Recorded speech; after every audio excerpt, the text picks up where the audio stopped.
The studio was humming with quiet tension long before the cameras rolled. Prince Harry had arrived early, dressed in a crisp navy blazer and open-collar shirt. His demeanor calm but guarded. This was supposed to be a straightforward interview. A conversation focused on his mental health initiatives and his recent work with wounded veterans. The kind of positive message he wanted the world to hear. But when he was told the interviewer had been switched last minute to Kevin O'Sullivan, his jaw tightened. Kevin was infamous for his sharp-tongued segments and controversial takes. He was not known for empathy. He was known for ambushes. The decision had been made behind the scenes by producers chasing ratings. Harry didn't like it, but he kept his cool. He had weathered worse, or so he thought. As the cameras rolled, and the lights beamed hot overhead. The conversation started innocuously. Kevin greeted Harry with a rehearsed smile, the type that barely masked his eagerness to stir the pot. They talked briefly about Harry's new documentary series on PTSD among military veterans. Harry, visibly more relaxed, leaned in as he spoke, passionately about the men and women he had served with. But the tone shifted sharply. Just 7 minutes in. Let's talk about the royal family, Kevin said abruptly, flipping through a stack of cue cards. You say you stepped back for peace? Yet, some people believe what you did was abandon your duty. Was it really about mental health? Or was it about control? Harry froze. He blinked slowly, recalibrating. He wasn't surprised. Not completely, but it still struck a nerve. It was about survival, he replied evenly. I don't expect everyone to understand, but my wife and I were under relentless pressure. Our pleas for help were ignored, so we made the only choice that protected our sanity. Kevin pounced.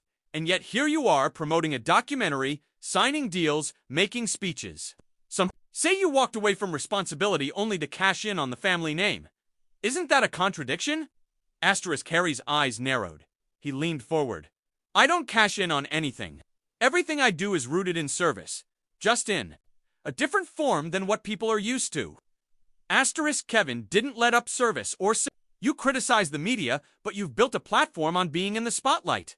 Doesn't that strike you as a little hypocritical? The word hung in the air like a slap. I criticize abuse, Harry shot back, his voice harder now. Not journalism, there's a difference. And people like you blur that line every day. Kevin raised his eyebrows. So you think I'm abusive? I think you're not here for the truth, Harry replied. You're here to get a soundbite. Then came the final blow, a question that hadn't been cleared. One Harry had specifically asked not to be asked. Was Meghan's letter to your father genuine, or was it a PR move to manipulate public sympathy during the court case? Silence. For a moment, Harry looked stunned, not just angry, but genuinely hurt. His jaw tightened, his lips parted, then closed again, his hands resting calmly just moments ago. Now curled into fists on his lap, he pulled off his microphone, stood up, and looked directly at Kevin. You don't care about the truth, you care about controversy. You think this is journalism. It's not. It's performance. And I'm not going to be part of it. And with that, he turned on his heel and walked off the set, his back to the cameras, leaving a stunned Kevin blinking into the silence. The producer scrambled behind the scenes, whispering furiously into headsets. The director gestured wildly to cut to commercial, but not before the live feed caught Harry's parting words. This is why people don't speak up. Backstage, the air was thick with adrenaline. Aides rushed after Harry. Kevin remained seated, collecting his cue cards like nothing had happened. But he knew. He had the clip he came for. It was only a matter of hours before the headlines lit up and Harry. He stood in the hallway, heart pounding, not from embarrassment, but from the familiar sting of betrayal. Backstage, the air was electric with chaos. Studio staff hustled, trying to figure out whether the interview was salvageable.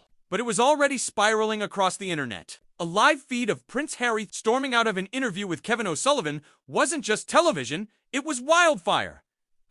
Kevin sat casually in his chair, legs crossed, removing his earpiece as if nothing dramatic had happened. He wore the smug look of a man who knew he had one in the eyes of click-hungry producers. Well, he chuckled to the camera still running. I guess we touched a nerve. The control room didn't cut away fast enough. That line, too, went viral within minutes. Harry, meanwhile, had retreated to his dressing room. The door closed behind him as he paced with clenched fists, His PR advisor Claire followed him inside, holding her phone which was already buzzing. Non-stop with news, alerts, and messages, asterisk, they're already clipping it, she said cautiously. It's trending. Harry walks out live. Prince storms off after confrontation. They're spinning it the way they always do. Asterisk, he stopped pacing and sat heavily on the couch, rubbing his face. Of course they are, he muttered. It's always about the drama, never about the issue. Asterisk, a knock came at the door. It was Megan, her expression calm but concerned. She had stayed away from the set, knowing how volatile things could get. Now, she sat beside him, taking his hand. In her other hand, she held a tablet showing a compilation of trending tweets and headlines. The internet was split. Some mocked him, others defended him. But everyone was watching. Asterisk, people will say what they want, she said quietly, but some are actually listening. Look. Asterisk, Harry leaned forward, reading tweets from veterans and mental health advocates standing by him. He left because he was ambushed, not because he was weak. Media manipulation in plain sight. This is exactly what he warned us about. Asterisk, still. The criticism cut deep. Pundits took to their platforms, some labeling Harry fragile or entitled, while others suggested he couldn't handle tough questions. Kevin O'Sullivan, now on a media high, made appearances on multiple networks the next day, painting himself as the brave journalist who held royalty accountable. Asterisk, I simply asked the questions people want answered. He said on a morning talk show, all fake humility and rehearsed indignation. If Harry can't deal with that, maybe he's not cut out for the spotlight he so clearly craves. Asterisk, but for every sensationalist headline, a quieter resistance was building. Thoughtful opinion pieces emerged, defending Harry's decision to walk out. Journalists and celebrities alike pointed out the difference between hard-hitting journalism and character assassination. One particularly viral column titled "The Trap Was Set, and Harry Was Right to Leave It" gained traction, reshaping public perception by the hour. Asterisk, 3 days later, Harry gave a new interview, this time with a journalist he trusted. The setting was simple. No live audience, no surprise questions, no producers chasing drama. Just 2 chairs, 1 camera, and a conversation. Asterisk, I didn't walk away because I was afraid of hard questions, he said, his voice steady. I walked away because I recognized a familiar pattern, one designed to provoke, not to understand. I've spent years rebuilding my peace of mind. I'm not giving it away for the sake of another headline. Asterisk, the clip reached millions. This time, it wasn't rage or scandal making waves. It was clarity. Asterisk, more veterans came forward to thank him for being a voice of calm in a sea of chaos. Mental health advocates praised him for demonstrating how walking away from toxic situations wasn't weakness, it was strength. Asterisk, meanwhile, Kevin O'Sullivan's viral moment began to decay. The world had seen the game he played, and many no longer wanted to watch. He had his 15 minutes, but the narrative shifted. His ratings spiked for a few days, then plateaued as criticism caught up with him. Asterisk, Harry, for his part, didn't celebrate. He knew it was never really about winning or losing. It was about standing firm in who he was and refusing to let others define his story.